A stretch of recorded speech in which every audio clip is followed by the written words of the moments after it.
Olá, eu sou Marcos Bucão. Bem-vindo ao canal Jogos do Inconsciente, Sintoma como Estratégia. No vídeo de hoje eu quero trazer a teoria dos jogos como uma ferramenta para pensar a questão da repetição. Quero começar com uma pergunta enigmática. Por que nós repetimos o que nos faz sofrer?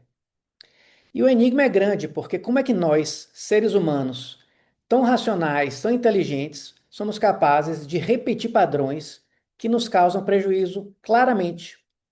Nós construímos sintomas, nós adiamos tarefas inevitáveis, nós temos maus hábitos. A lista é realmente imensa. E, de certa forma, essa contradição interna que nos habita, é isso que nós vemos no dia a dia, pode ser dito que pode ser a grande raiz da descoberta do inconsciente, da invenção da psicanálise. Nietzsche já dizia: eu sou uma multidão, e se você conviver tempo bastante comigo, você vai conhecer pelo menos uma das pessoas que habita dentro de mim.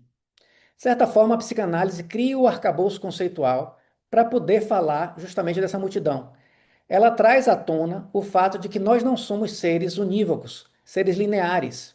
Nós somos seres complexos, seres divididos, seres múltiplos, múltiplas camadas de desejo, múltiplas camadas de medo e que nem sempre são compatíveis uns com os outros. E essa situação de conflitos internos, que na verdade dá raiz à possibilidade e à importância, à relevância da psicanálise. Caligares diz, perguntado uma vez, qual a grande contribuição de Freud para a cultura contemporânea? E ele fala, foi essa revelação de que a subjetividade humana, nossa vida psíquica, ela é composta basicamente de conflitos internos, que estamos em perpétua negociação dentro de nós mesmos. Então, quando a psicanálise começa a pensar em termos de fenômenos conscientes, fenômenos inconscientes, e permitir tratar desses universos que parecem ocorrer paralelamente, coexistir mutuamente, sem nem sempre nos darmos conta disso, ele traz o arcabouço para resolver aquele enigma, a pergunta inicial. É um fato, número um, que todos nós, em um momento ou em outro, fazemos coisas, repetimos, criamos padrões que nos geram sofrimento, que nos causam danos. Essa é uma verdade clara.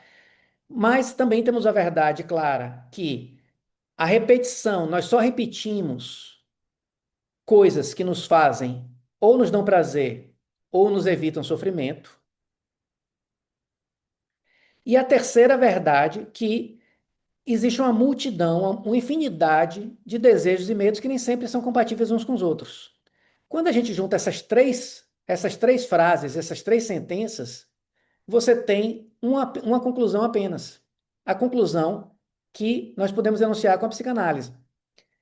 Quando nós fazemos algo que nos faz sofrer, conscientemente, por exemplo, necessariamente, então, nós temos que deduzir que existe uma outra parte de nós mesmos que ganha algo com isso.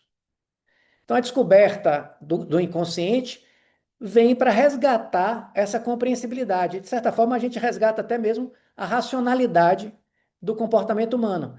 Parecia irracional fazer algo que nos faz sofrer, deixa de ser tão irracional assim se você relê a frase da seguinte forma: quando eu faço algo que me faz sofrer, na verdade, isso pode ser lido também como me protegendo de uma outra dor, talvez maior.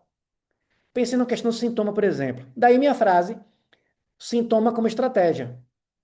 Quando o sintoma nasce e nós vemos primeiramente ele do lado do sofrimento, o sintoma está me causando um sofrimento.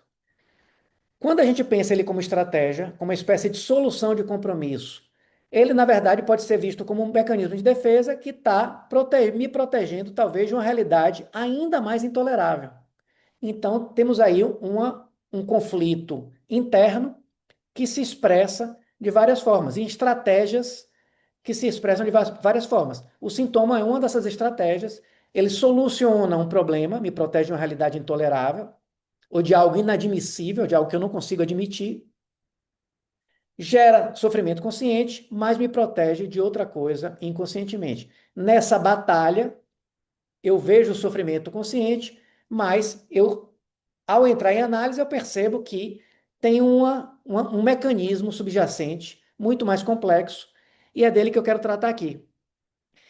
E por que então trazer teoria dos jogos para nos ajudar a pensar a questão da repetição em psicanálise? Teoria dos jogos, basicamente, é o seguinte: é a teoria do pensamento estratégico. Mas mais do que isso, teoria dos jogos, ele pensa na questão da interdependência das ações, desejos e comportamentos dos diferentes agentes. Então, se você pensar numa questão de grupo, por exemplo, ou mesmo em jogos, pode ser um jogo de futebol, pode ser um jogo de tênis, ou uma reunião qualquer. Quando você tem, o que é que acontece quando pessoas diferentes, os agentes, desejam coisas, têm pontos de vista separados? Eles vão entrar em conflito, eles vão tentar negociar e, eventualmente, um lado vence ou um lado persuade o outro, e existe uma negociação. Isto é, a minha decisão, o meu desejo, o meu comportamento vai impactar a reação do outro agente, da outra pessoa. Isso é facílimo de ver na vida cotidiana, uma pessoa com a outra. Diferentes agentes, eu entrando em contato com você, a gente vê teoria da persuasão, ou na negociação, ou em casal, ou com amigos, a gente vê isso todos os dias. Mas nós podemos trazer a questão dos agentes para dentro de nós mesmos.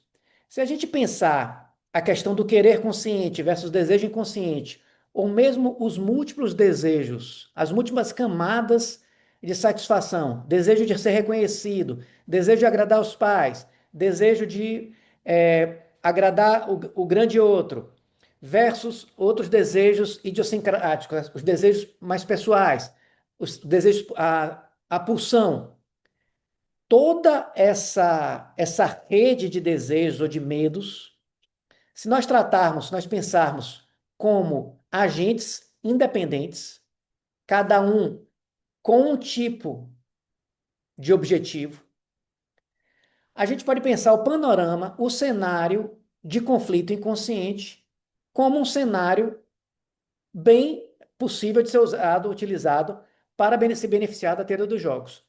Mas eu não quero ficar muito abstrato aqui. Acho que a melhor forma de falar de teoria dos jogos, sem ficar abstrato, é com uma história de que eu gosto muito, que é a história do Pescadores e Piratas. Vamos imaginar uma situação muito simples. Imagine uma ilha de pescadores. Ela, num certo sentido, parece ser a comunidade ideal, porque nessa comunidade de pescadores, todos os pescadores são responsáveis pela própria subsistência. O pescador pesca seu peixe, come seu peixe, não onera ninguém. Vive do próprio trabalho. O problema é o seguinte, é que essa comunidade ideal de pescadores, ela não é estável. Vou introduzir essa noção que é importante para a gente. Por que não é estável? Porque os pescadores sabem pescar, mas eles não sabem se defender. Então acontece de passar um navio pirata nas cercanias da ilha e avista essa ilha de pescadores. E imediatamente os piratas pensam: uma ilha dos pescadores. Eles não sabem se defender. Conclusão: peixe grátis. Vamos invadir essa ilha. Eles pescam, a gente rouba o peixe, a gente se alimenta, tá tudo certo. Só que o que é que vai acontecer? É aí que entra a teoria dos jogos, a sofisticação da interação entre os diferentes agentes e os equilíbrios possíveis. Claramente, se houver poucos piratas, é um cenário extremamente benéfico para os piratas. Os piratas chegam nas ilhas, tem muitos pescadores e poucos piratas. Os piratas roubam os peixes, se alimentam, mas não roubam tantos peixes a ponto de matarem os pescadores de fome. Mas o que é que acontece se os piratas crescerem em número e acabarem roubando todos os peixes, ou mais peixes do que podem alimentar os pescadores? Com o tempo, se você roubar peixes e os pescadores não tenham peixes para comer, os pescadores vão morrer de fome, serão menos peixes para serem roubados e comidos pelos piratas, e nós temos uma situação em que o excesso de piratas destrói a ilha inteira. Todos morrem de fome. Essa história simples já nos permite tirar algumas conclusões interessantes. A primeira é a ideia de estabilidade, de uma estratégia estável. A estratégia que gera uma ilha só de pescadores, ela não é estável porque os pescadores não sabem se defender. Como também uma estratégia que só inclua ser pirata também não é estável porque o pirata não sabe pescar, então ele não sabe criar as condições da própria subsistência. A estratégia estável, então, dentro desse cenário, é uma estratégia ou uma situação em que você vai ter um número de piratas pequeno bastante para que, ao roubar os peixes, não mate os pescadores de fome. Então, isso é o básico. Então, algumas conclusões interessantes que a gente pode aqui simplificar é: quando você não tem o ideal possível, digamos, a comunidade só de pescadores, o racional passa a ser encontrar o melhor equilíbrio possível. Então, como é que você consegue? Qual é a comunidade com o menor número de piratas possível? Vou fazer um ensaio aqui. Vamos imaginar que chegam primeiro 10 piratas numa ilha com 100 pescadores. E cada pescador pesca dois peixes e cada peixe alimenta uma pessoa.